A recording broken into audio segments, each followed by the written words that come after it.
another week and another edition of the Mary Poppins of Business live show. I'm really excited to have you here with me today. I'm sure that you probably, especially if in Europe, there's a heat wave going on, so you're enjoying the weather. I hope you have a lot of barbecues plans. And if you are in the office, especially if you are part of the leadership team, it's a little bit hot as you need to figure out a lot of things around the organization so that you can start adopting this hybrid work style. There's a lot of questions, there's a lot of planning involved. And one of the questions that many business leaders have been asking is, what is head of remote? This is a question that someone sent it through to me a while back. And as you can see, I'm now answering it live for everybody so that we can start a healthy discussion within our community as well. So for anyone watching out there, if you have questions on how to structure your operations of your organization, especially when we're talking hybrids, or you are a startup, scale up, really battling some aspect of developing your products or your leadership teams or leadership within your organizations, please don't hesitate to reach out. Send me any question on any social media channels, and I'll be happy to answer you live on a future show. Or you can join the discussion as well, so that we can comment and have a discussion going. Before I jump in and really start looking at the question of head of remote, what is it? I'm aware that many people haven't really heard of the terminology. But before we get to that, first, second thing, a big favor I have to ask you. If you are a startup or you know a startup or a scale-up that is interested in wanting to find a way to kind of talk a little bit about their products, and more importantly, talk about their journey, especially going through the pandemic, reach out to me. I would love to interview you, give you my platform, share your vision, your products, your ideas with my followers. Last year was really tough for many startup leaders out there, especially in the technology sector. And this year as well has been quite challenging. So how about spending the time together to really go through your experience so that your story can motivate others out there? And who knows, you might find new followers, and also people might be interested in your product, especially if your product helps when it comes to workplace and how people can be more effective and embrace this hybrid working lifestyle as well. And of course, for everybody else, do like and subscribe so that we can grow the channel as we're going along. Now, let's jump into the meat of the discussion of today. What is head of remote?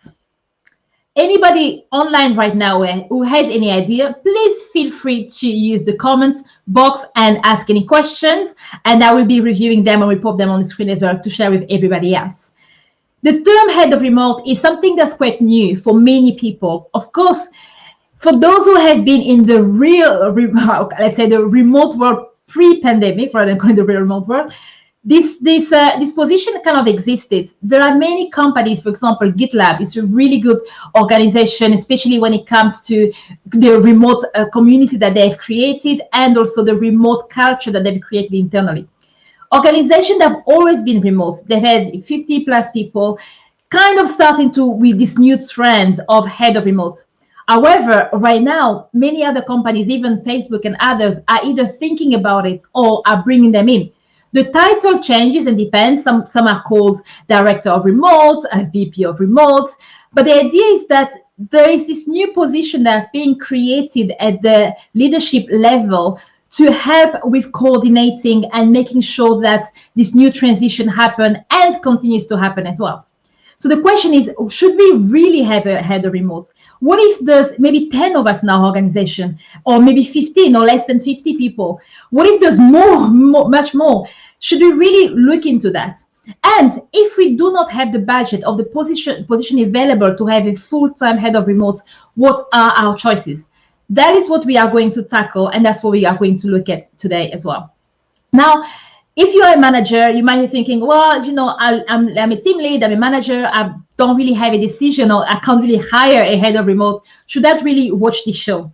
I will say yes, as I will be sharing with you some tips that you can use to start thinking, not just at the level of the organization, but at your team level as well. For anyone who's been on my live show, my trainings, workshops, I always like to empower managers to think about not just supporting the culture being created at the organizational level, but also to create the culture at your own team level as well, so that they both matches and you can also kind of create a stronger team. So we will be starting with that. Now, let's look again into this idea of remote working and head of remote. Whenever people think about head of remote, again, the title might change. A lot of people are preferring the term hybrid working because it's kind of in different places, and people in different places in the office and remote as well. Should we worry about it or not?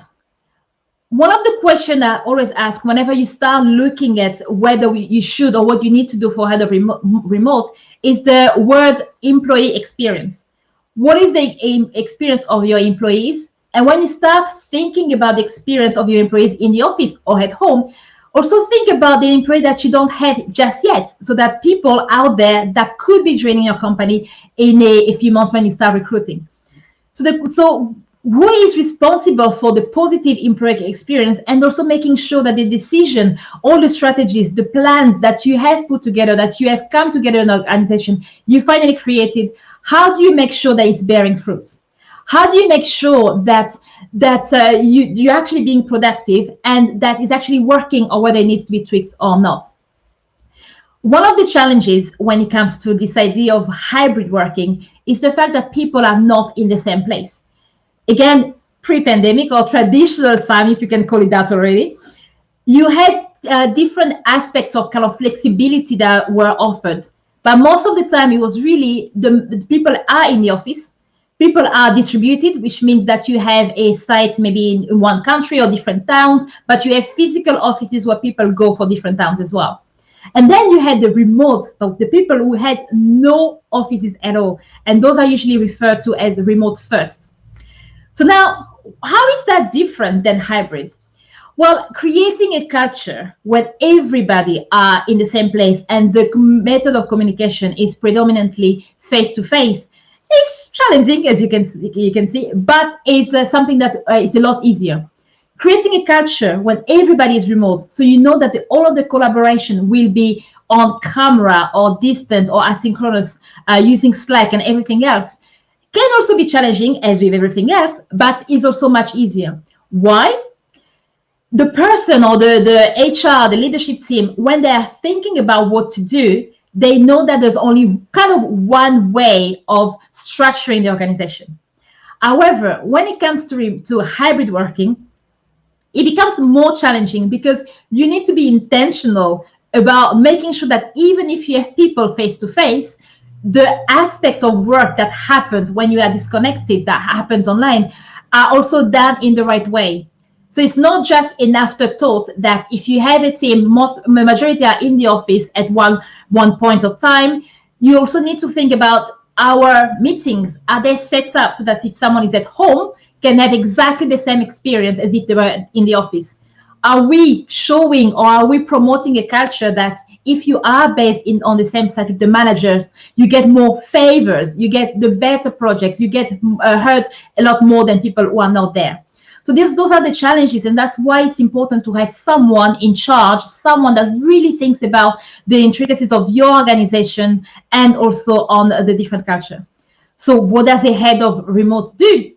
Well, they really kind of think a little bit about the operation of the organization. They don't take over operations because you still will have people on the operation looking into that, but they start thinking about different departments and how they can do things differently and adapt and move on to the remote workplace.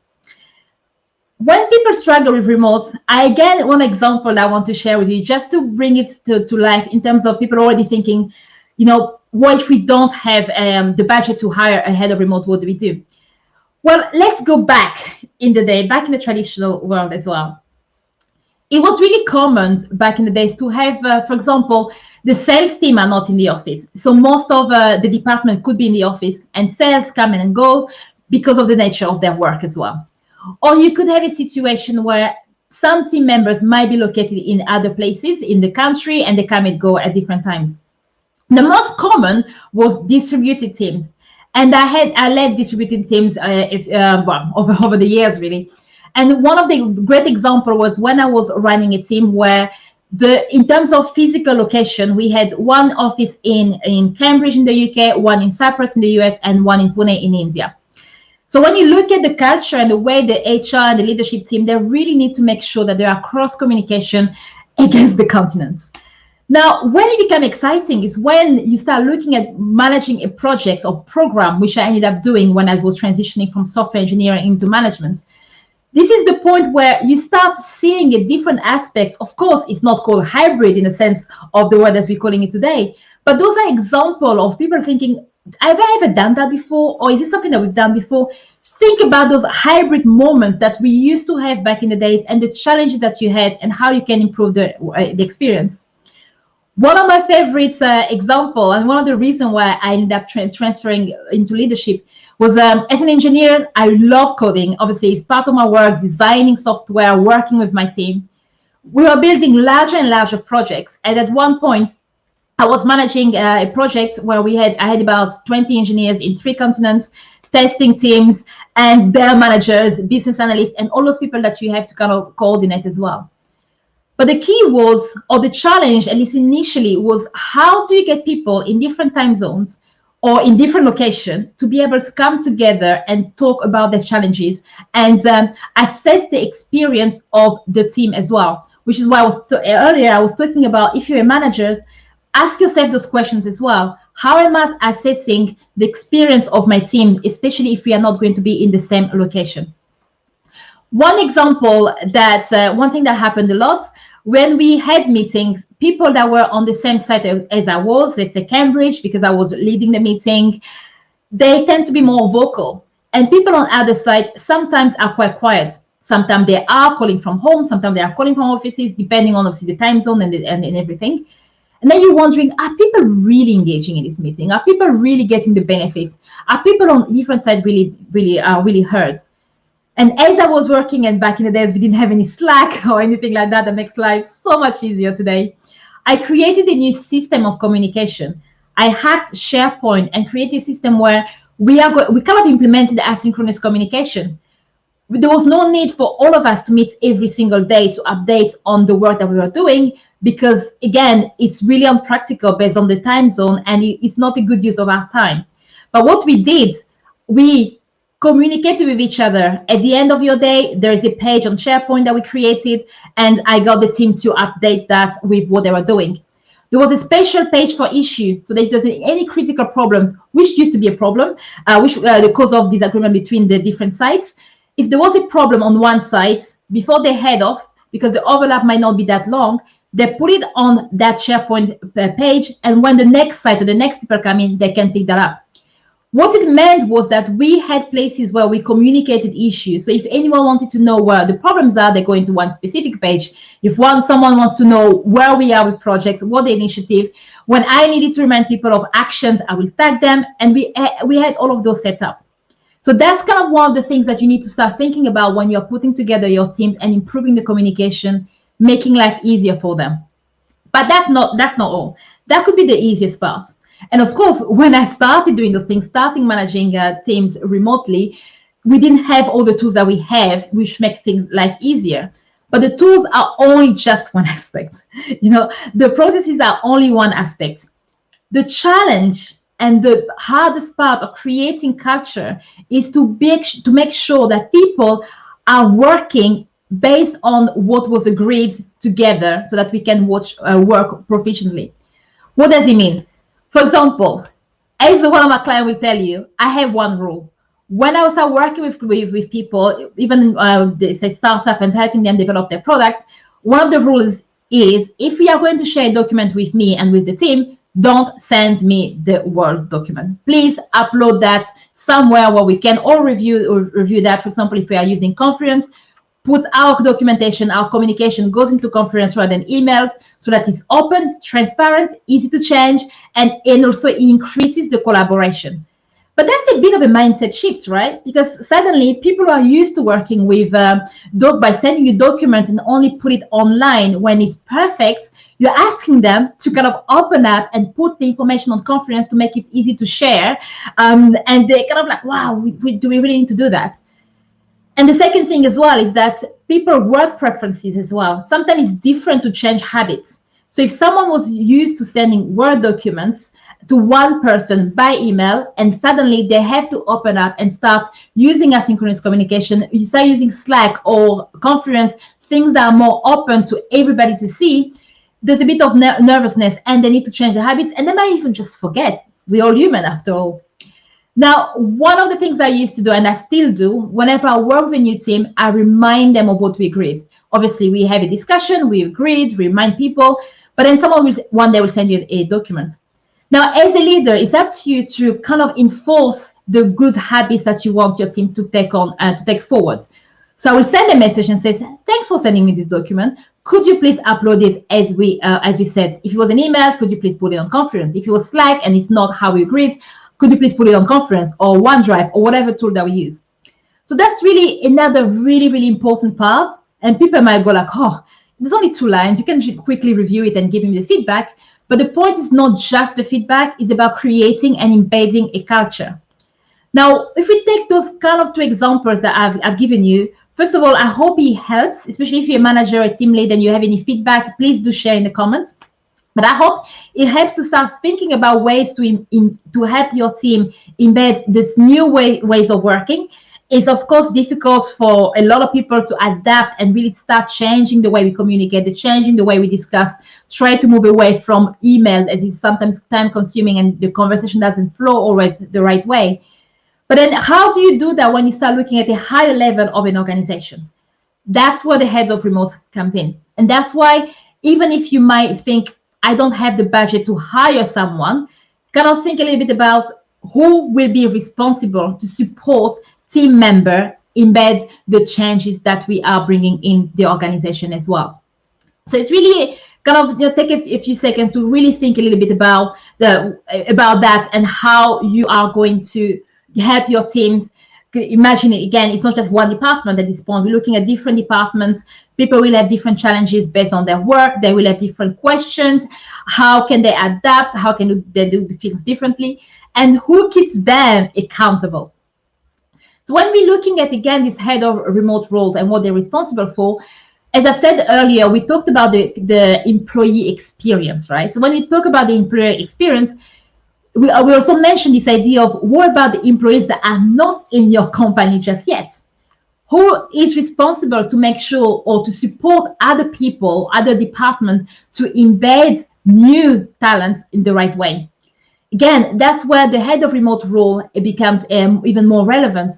So if you're thinking about onboarding and hiring new team members, of course you will have the recruitment team. Of course you're going to have HR. Of course you're going to have the team leaders or the managers that will be responsible for the process of bringing them in. But you also want to work with someone who is completely cross-functional, like the head of remote. They don't really sit in isolation, to help you, to give you the advice that you need so that you can maybe change the way you do your onboarding, maybe change the way, especially the first few days in the organization, if you are going to be remote, especially that people might not be the same people in the office at the same time. How can you change the experience so that the new talents coming in the organization can really feel at home? There's a lot of things that can be implemented, whether it's a buddy system or more. But then again, who is responsible for making people accountable to make sure that this happens? Now, whenever I speak to my clients, especially the person who the one of them who asked me this question and whether she needed to, she said, well, we do have HR and we gave operation managers. Can't they just take that responsibility?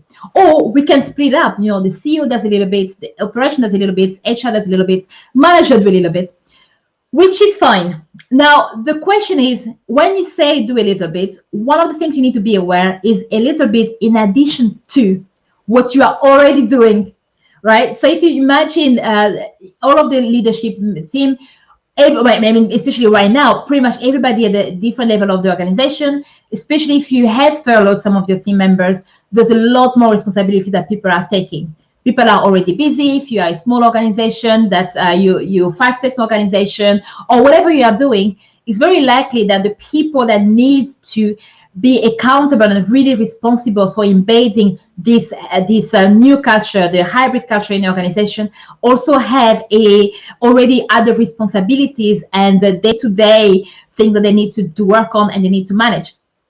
How easy or hard will it be for them to take on this new role?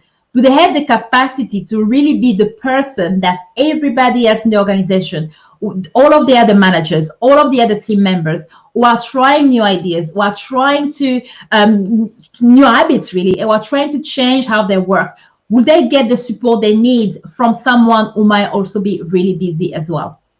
Those are kind of things that you need to think about when you're asking yourself whether you need the head of remote or not, and who could do that role as well. But one thing to be very clear before I give you some ideas for organizations that do not have head of remote, or for teams or managers who are thinking, I'm not going to hire a head of remote, but what can I do for my team to help them in this hybrid world as well? One thing that you need to bear in mind, the head of remote is not you shouldn't really be seen as the person that will be writing the processes for you. The head of remote is not really the person that will come in and take over the role of the operations. They are the people that have a wide range of experience that can really help the organization and different departments really create the strategy that they need. But they are not the people that will be sitting there going to every single department and be responsible for rewriting. They can support you in the rewriting process if they have the capacity, but they really need to be available and accessible so that they can kind of look across the organization and create strategy across the organization to be there to support and embed the culture as well. So don't think that you will say, well, I'm just going to hire a head of remote and just bring them in to rewrite your processes. That won't be a good investment of their time and for your money as well. The second question that people say, well, do the title matter? Should I really have a head of remote, or should I just get someone within the organization, give them the role, make them some kind of champion without giving them a title? I will say that it really depends on the culture of your organization and how you work. I am not a big fan of title because I will do my work regardless of what you call me. You want me to get it done? I will get it done. I've done that ever since day one or day zero when I finished university. I was a software engineer. I go in there, do my work. If you want me to take more responsibility, I will do that. That's life for me. Unfortunately, not everybody see it that way. One of the reasons why when title become important is really when your role goes across boundaries of different departments. If you are responsible for bringing something in the organization, is go cross-functional, then you be prepared to know that there will be an element of conflict. And again, as I will be talking about conflicts in a few months as part of this show, conflict is not always bad. We all know that positive conflict should really happen in organizations, and organizations that do not have a healthy amount of positive conflicts probably don't have trust, and other things are going on. But sometimes there are negative conflicts and there's a lot of silos or different teams not really working well together.